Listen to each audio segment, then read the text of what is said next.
بسم الله الرحمن الرحيم. الرحمن علم القرآن، خلق الإنسان، علمه البيان. الشمس والقمر بحسبان، والنجم والشجر يسجدان. والسماء رفعها ووضع الميزان، ألا تطغوا في الميزان. وأقيموا الوزن بالقسط ولا تخسروا الميزان.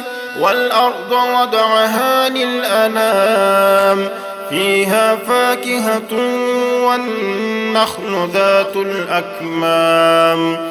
والحب ذو العصف والريحان، فبأي آلاء ربكما تكذبان؟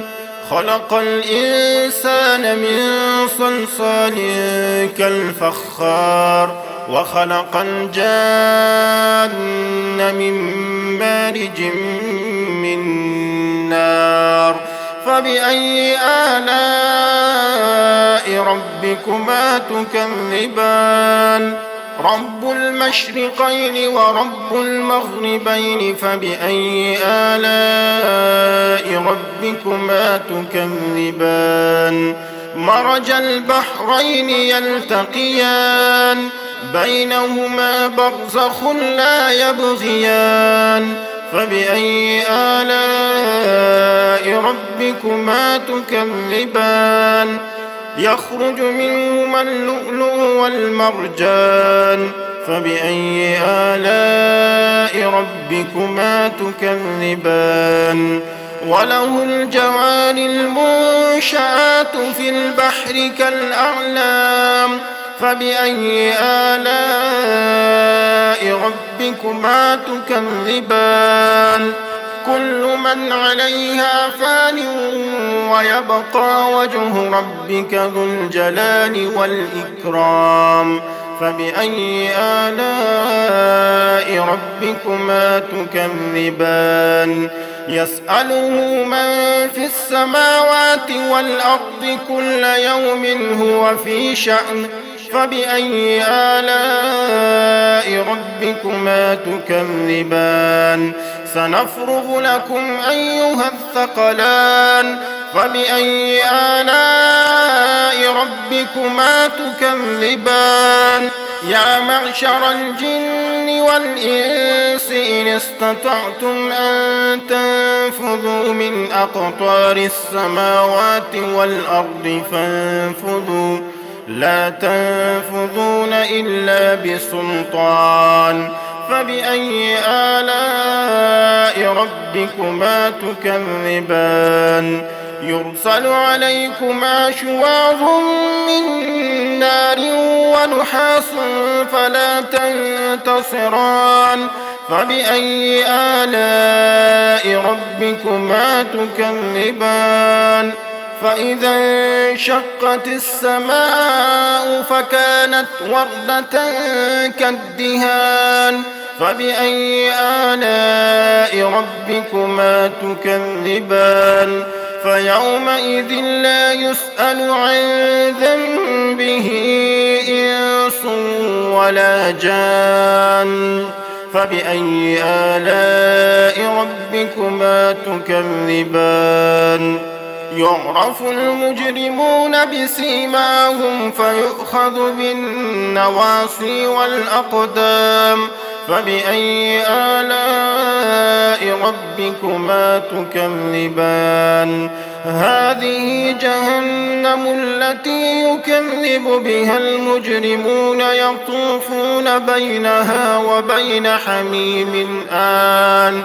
فبأي آلاء ربكما تكذبان؟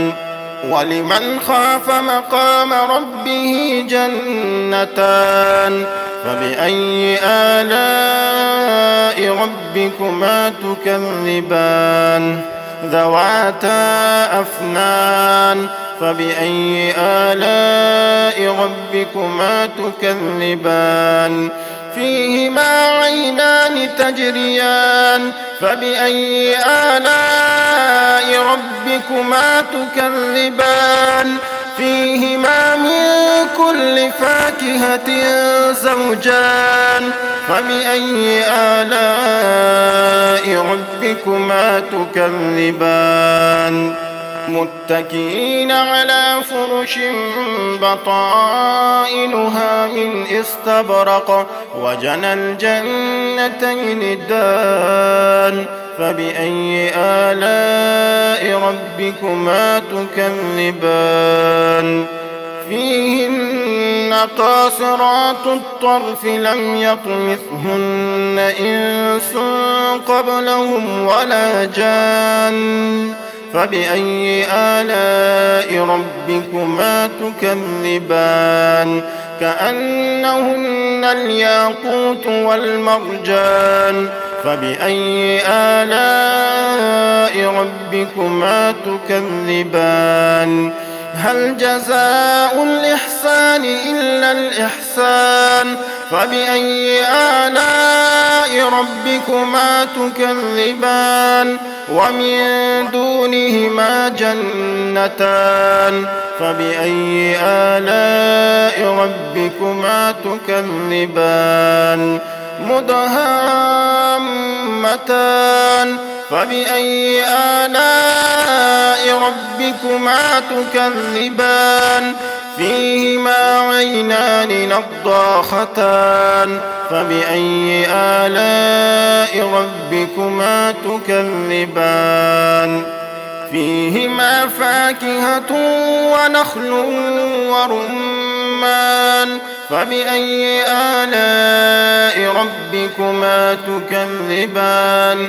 فيهن خيرات حسان فبأي آلاء ربكما تكذبان حور مقصورات في الخيام فبأي آلاء ربكما تكذبان لم يطمثهن إنس قبلهم ولا جان فبأي آلاء ربكما تكذبان متكئين على رفرف خضر وعبقري حسان فبأي آلاء ربكما تكذبان تبارك اسم ربك ذي الجلال والإكرام